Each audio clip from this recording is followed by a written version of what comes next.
বিয়েতে ৫১টা শাড়ি পেয়েছিল মেয়েটা। অষ্টমঙ্গলায় ফিরে এসে আরও ৬টা। এত শাড়ি একসঙ্গে সে জীবনে দেখেনি। আলমারির প্রথম থাকে সে রাখল সব নীল শাড়িদের। হালকা নীল একটাকে জড়িয়ে ধরে সে বলল, তুই আমার আকাশ। দ্বিতীয় থাকে রাখল সব গোলাপিদের। একটা গোলাপিকে জড়িয়ে ধরে সে বলল, তোর নাম অভিমান। তৃতীয় থাকে ৩টে ময়ূর, যেন ৩ দিক থেকে ছুটে আসা ৩টে সুখ। তেজপাতা রং যে শাড়িটার, তার নাম দিল বিষাদ। সারা বছর সে শুধু শাড়ি উপহার পেল।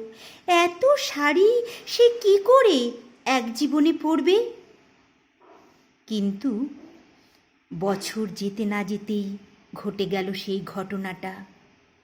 সন্ধ্যের মুখেই মেয়েটি বেরিয়েছিল স্বামীর সঙ্গে চাইনিজ খেতে। কাপড়ে মুখ বাঁধা ৩টে ছেলে এসে দাঁড়ালো। স্বামীর তলপেটে ঢুকে গেল ১২ ইঞ্চি, উপর থেকে নিচ, নিচ থেকে ডান দিকে, যাকে বলে এল। পড়ে রইল খাবার। চিলি ফিশ থেকে তখনও ধোঁয়া উঠছে। এর নাম রাজনীতি, বলেছিল পাড়ার লোকেরা। বিয়েতে ৫১টা শাড়ি পেয়েছিল মেয়েটা।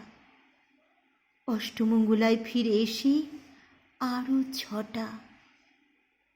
একদিন দুপুরে শাশুড়ি যখন ঘুমিয়ে, সে তার সমস্ত শাড়ি বের করে ছতলার বারান্দা থেকে উড়িয়ে দিল নিচের পৃথিবীতে। শাশুড়ি পরিয়ে দিয়েছেন তাকে সাদা থান। ১৯ বছরের একটা মেয়ে সে, একা। কিন্তু সে থানও এক ঝটকায় খুলে নিল ৩জন পাড়ার মোড়ে। এক সদ্য নগ্ন বিধবা মেয়ে দৌড়চ্ছে আর চিৎকার করছে, বাঁচাও, বাঁচাও, বাঁচাও। পিছনে ৩জন, সে কি উল্লাস! নির্বাক পাড়ার লোকেরা। বিয়েতে ৫১টা শাড়ি পেয়েছিল মেয়েটা। অষ্টমঙ্গলায় ফিরে এসে আরও ৬টা। বিয়েতে ৫১টা শাড়ি পেয়েছিল মেয়েটা। কথায় সুবোধ সরকার এবং কণ্ঠে এনাক্ষী দাস।